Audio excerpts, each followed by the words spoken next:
One of the things that's really nice about the PowerPoint 2010 is the new transitions. And let's take a quick peek at those, see how that works. When you're in your PowerPoint file, which we have open right now, go to the Transitions tab, and then within there you've got a few options. One is you can preview the transition. You can select a transition here. You've got a number of transitions to choose, and they kind of rate them by subtle, exciting, and dynamic. And then here is where you would choose your option. So let's say, for example, you're going to choose a push transition.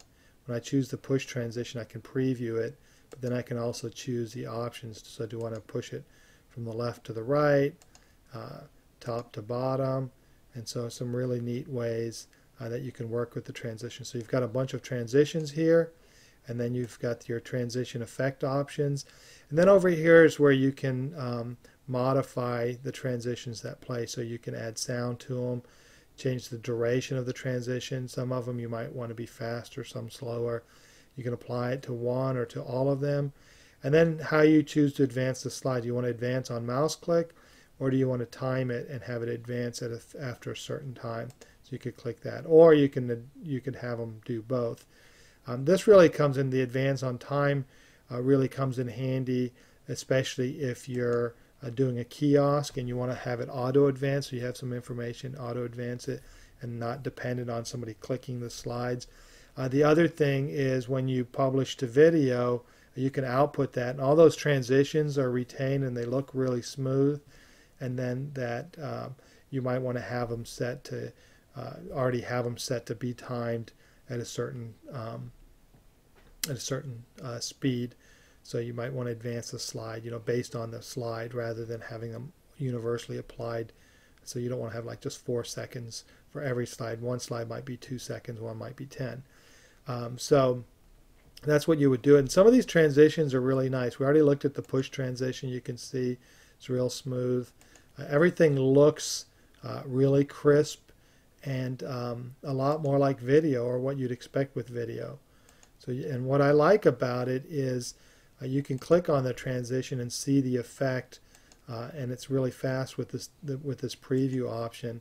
And I think you'll agree the transitions look really nice. So those were some of the subtle transitions. They have this dynamic stuff, so your dynamic content, and basically the difference is, let's look at this. So we've got a cube transition that's actually going to rotate the entire slide, and then this is going to rotate just the content. That's why it says dynamic content. So let's click on the cube, and you can see the entire slide rotates. But if we click on dynamic content, you'll see just the content rotates. Probably makes more sense if we click on one where the content's similar. So let's click on a dynamic content. So you could see just the content in the slide rotates, and it looks really nice. So if you want to keep your template but just rotate your content in and out, that's a good way to go. Same thing with the window. So a lot of really neat transitions. I would say the caution is, while they look neat, it's really about figuring out how to use them.